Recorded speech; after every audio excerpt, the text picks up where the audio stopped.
For our next topic, we will going to discuss about the investigation of doubly reinforced concrete beam using transform section. So dito naman, kung mapapansin natin, meron na tayong tension steel bars on the compression side. So, kung i-compare natin siya sa singly reinforced beam, so yung bakal natin doon is nasa ilalim lang or nasa tension side rather. Kaso nga lang dito, yung mga bakal natin is meron na din sa compression side na kung saan tumutulong yung bakal natin to resist compression. So, same principle lang naman sa singly reinforced beam. So, yung area natin from steel, gagawin natin siyang fictitious concrete. So, that will become N multiplied by AS. And of course, on the compression side naman, so yung mga bakal natin dyan, yung imumultiply natin sa AS prime o yung area ng bakal natin sa compression, that will be 2N minus 1. So let's discuss yung sample problems natin for us to know the principle well dito sa sample problem natin and of course sa doubly reinforced beam or yung tinatawag nating DRB. Shown below is the cross-section of a beam for a 4-story commercial building having a simple span of 6 meter. So meaning to say, simply supported lang yung beam natin dito na merong span na 6 meter. Due to limited headroom, the dimensions are limited to 250 mm by 360 mm reinforced at the top by 216 mm diameter bars and 325 mm diameter bars at the bottom. So, sinabi naman dito sa problem natin. So, since sinabi naman kasi dito na meron tayong simply supported beam, so meaning to say, when we are talking about simply supported beam, so, we will know yung yung deflection diagram niya para malaman natin kung saan yung tension at saka kung nasaan yung compression side. So, kung sa top ba, is it compression? Sa baba ba, or tension, or magkabaliktad naman? So, depende yan dun sa elastic diagram natin. So, of course, for us to draw the elastic diagram, we need to know first yung nature ng moment natin. If it does negative or positive. Sir, ano po ba yung ginagawa ng positive moment and the negative moment? So, with the positive moment, yung nangyayari sa elastic curve natin is pangingitiin niya sa pag-deflect yung biga natin. When naman we have a negative moment, siyempre, palulungkutin niya yung biga natin sa pag-deflect. So, meaning to say, when we have a simply supported beam, so basically, we have a positive moment. So, that is WL squared over 8. So, meron tayong positive moment. Since we have a positive moment, the beam will deflect like this one. So, it will deflect pag ganito. Okay. So, if your beam will deflect like that one, so meaning to say, we have a compression dun sa taas kasi yung mga fibers natin magsisiksikan and yung mga fibers naman natin dun sa bottom is magi-stretch. That's why yun yung magiging tension side natin. So, kung hindi naman given, hindi naman sinabi sa problem kung saan yung compression or tension, so you can use this diagram to illustrate kung saan yung location ng compression at saka tension. Concrete covering for both top and bottom bars is 60 mm from centers of the bar. So, yung mga concrete covers natin, so that is 60 mm sa taas from the center of your steel bars papunta dun sa extreme fiber ng beam natin. So you have 60 mm. If the beam carries a superimposed load of 860 kg besides its own weight. So meron daw tayong loadings dun sa beam natin na 860 kg per meter besides its own weight. So meaning to say, wala pa dito yung weight ng beam natin. or the self-weight of our reinforced beam. Determine the actual stress of concrete and steel in tension and compression. Use N is equals to 15. So, gagamitin natin modular ratio, that is 15. So, dito, sinabi dito sa problem, besides its own weight. So, meaning to say, i-consider pa natin yung weight ng biga natin. So, later, we will consider yung weight ng biga natin. For us to solve yung DRB natin, so, ita-transform natin siya. So, ganito lang yung representation natin. So, we have 2n minus 1 multiplied by AS prime. So, meron tayong dalawang 16 mm diameter bars. And we have a NAS for the fictitious area na meron tayong tatlong 25 diameter bars. And of course, from the center, and of course, from the extreme fiber of the beam on the compression side to the neutral axis, we have a distance of x. From the center of your compression steel bars to the neutral axis, that is x, minus the concrete covering of 60 mm.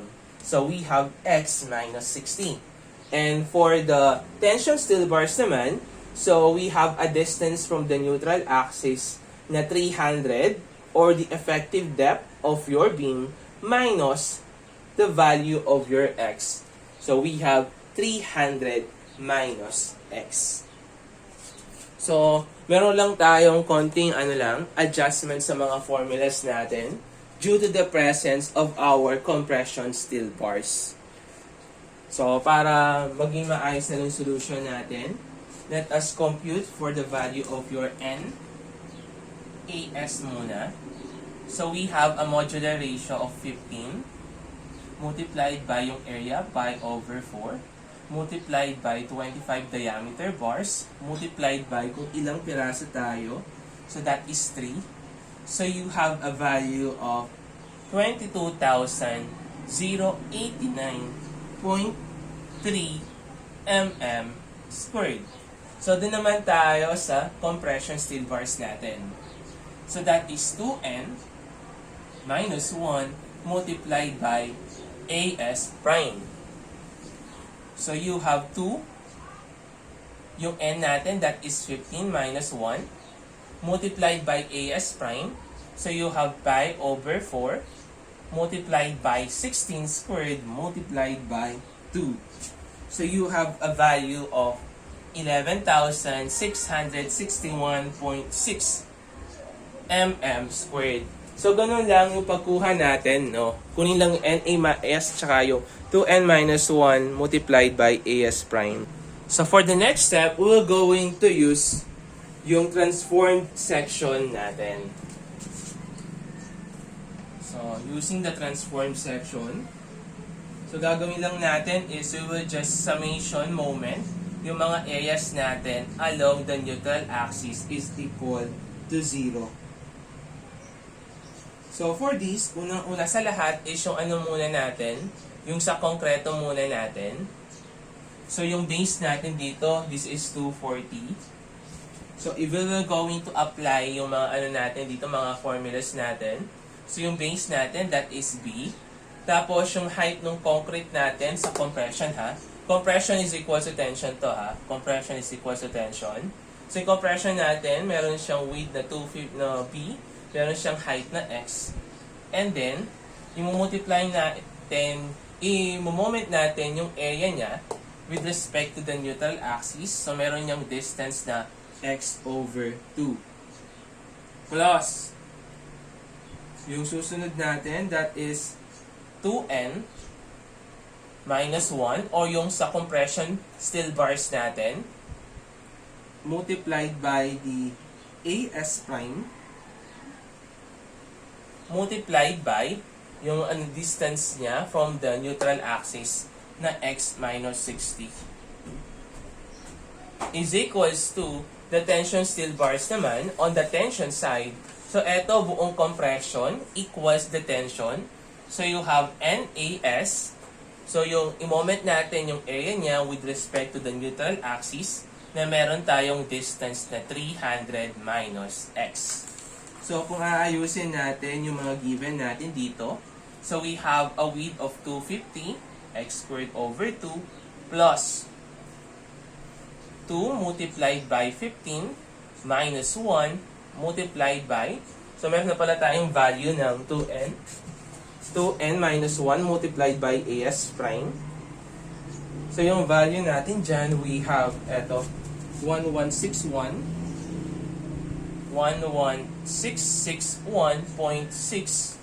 I-multiply lang natin yan to the value of your x minus 60 is equals to the value of NAS na merong value na 22089.3 multiplied by the moment arm na 300 minus x.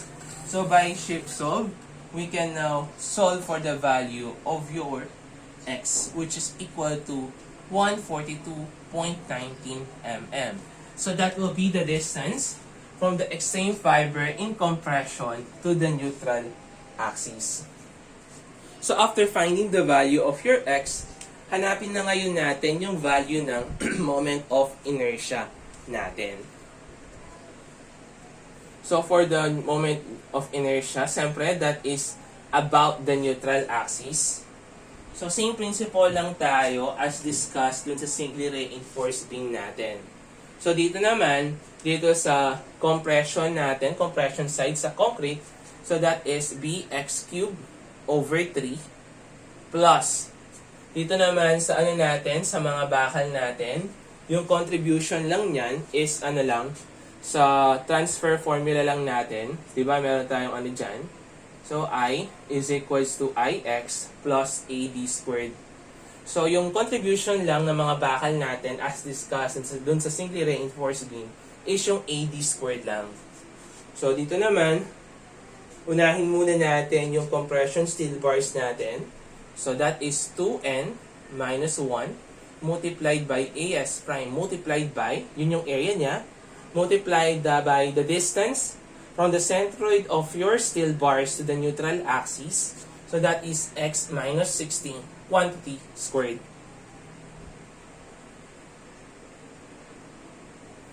Then, doon naman sa susunod naman is the tension steel bars naman.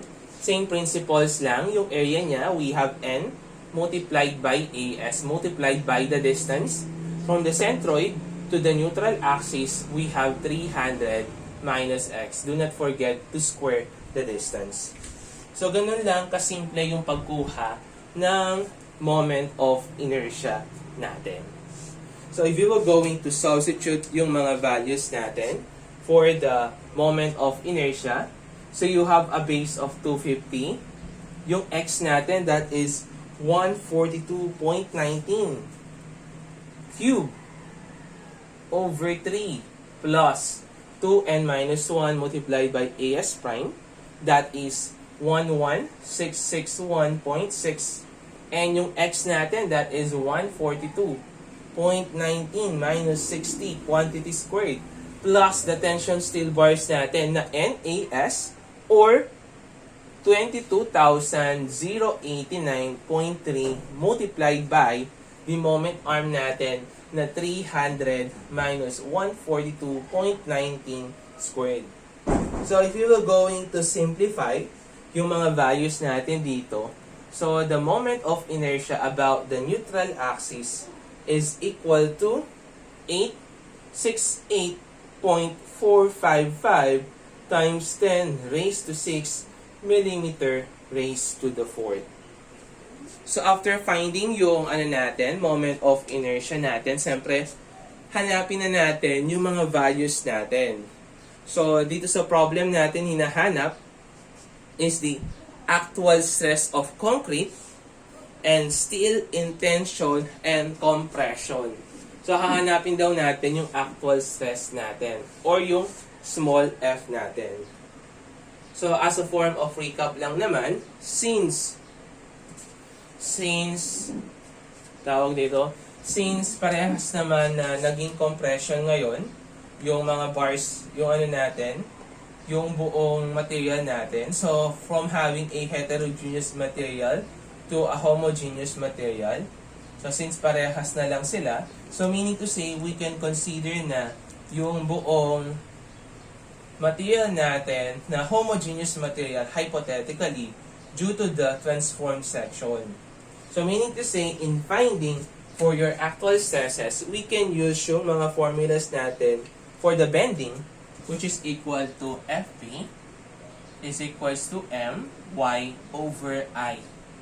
So yung Fb natin, that is the actual stress. Yung Y naman, that is the distance kung saan ka kumukuha ng stress to the neutral axis. And yung Ni naman, yun yung gross inertia ng buo. So for this, para malaman natin yun, so meron na tayong value ng moment of inertia natin. Meron na tayong value nito. Meron na tayong value ng Y. So, all we just need is to find for the value of your M. Ayan. So, yung moment na lang yung kinakailangan nating malaman. So, yung moment natin as a form of review, di ba, meron tayo ditong a simply supported beam. So, meron niyang weight which is equal to 860 kg per meter besides the weight of the beam. So, hahanapin na ngayon natin yung total dead load natin applied on our beam. So, meron tayong una. So, we have yung 860 kg per meter. So, that is yung W1 natin. And yung susunod naman is yung self-weight ng beam natin. So, kapag sinabi sa problem na besides its own weight or excluding the weight of the beam, we need to consider the weight of the beam sa problem natin. So, dito naman, yung usually naman na density ng concrete natin, that is 2,400 kg per cubic meter. All we need to do is to multiply yung area natin to the density para makuha natin yung kilogram per meter. So, you have a cross-section na 250 mm or 0.25 meter. And we have a height na 360 mm or 0.36 meter. So you have a weight of the beam which is equal to 261 kg per meter. And after finding yung mga values natin for the weight, kunin natin yung total weight applied on our beam. So since yung mga values natin dito is naka-Newton, and at the same time, naka-ano tayo dito, naka-Newton per meter tayo. So meaning to say, kailangan natin i-convert yung kilogram meter to Newton meter. So how we will going to convert that? So we just need to multiply yung convert yung kilogram natin into Newton. In what way? So sa isang kilogram, meron tayong 9.81 na Newton. Plus, yung isa naman, pag-add natin, 261 kg per meter. So, isang kilogram, meron tayong 9.81 Newton. So, we will have a total weight which is equal to 10,555.56 Newton per meter. So, for the next step naman,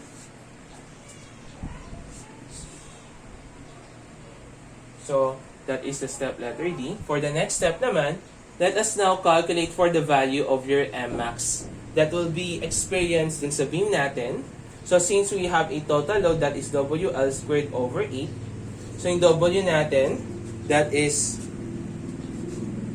10,555.6 multiplied by yung L natin, which is equal to 6 squared over 8.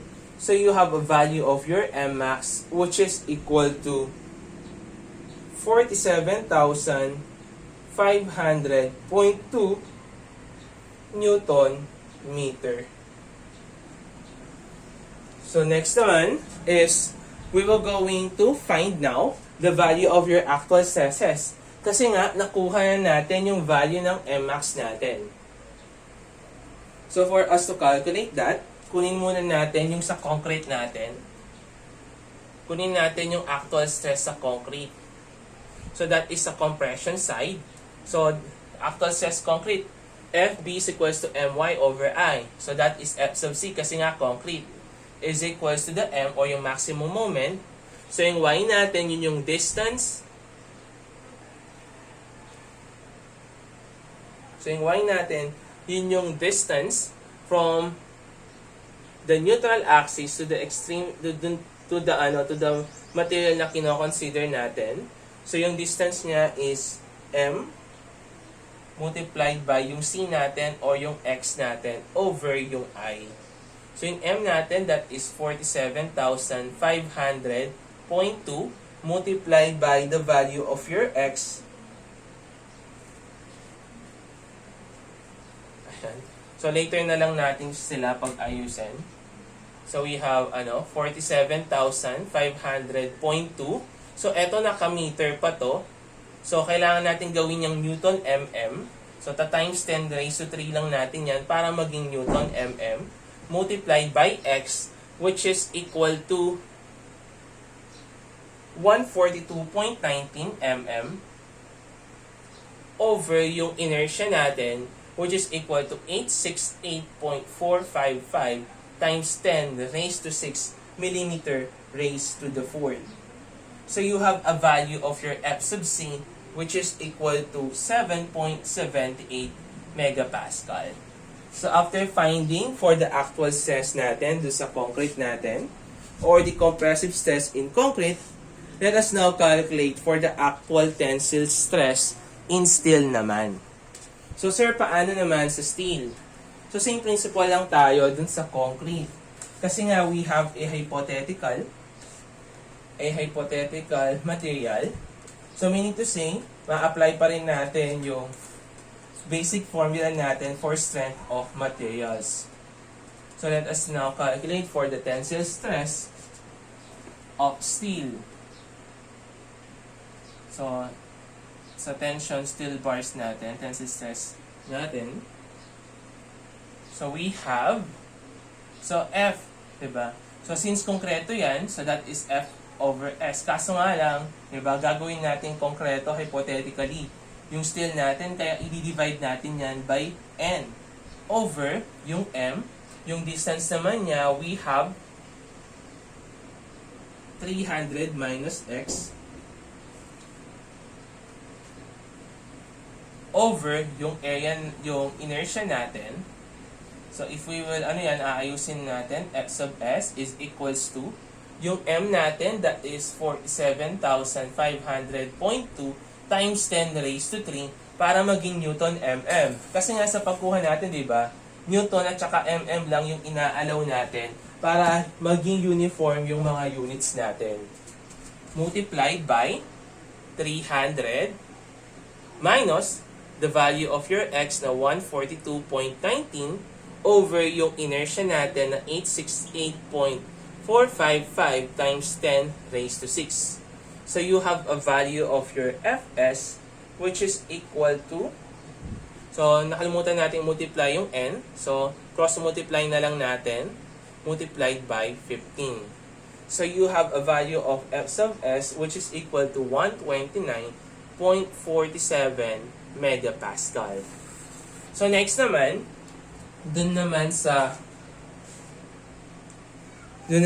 compression side natin, dun sa actual compressive stress in steel natin, or the Fs prime, so dito naman yung i-divide natin dyan is 2N is equals to M multiplied by, so we have a distance dito na X minus 60 over I raised I sub N. So yung M natin dito, that is 47,000 times 10 raised to 3. So yung X natin, that is 142.19 over 868.455 times 10 raised to 6.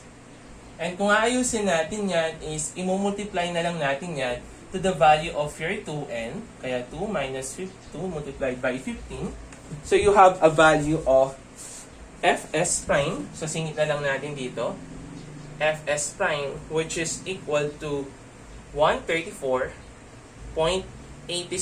megapascal. So, ganun lang yung principles natin dito. So, dun sa compressive steel stress natin dito, all we need to do is i-divide lang natin siya by 2 over n.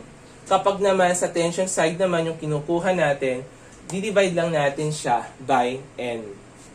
So, yun lang yung mga answers natin. We have F sub Z na 7.78, F sub S na 129.47 megapascal, and the F sub S prime is equals to 134.86 megapascal.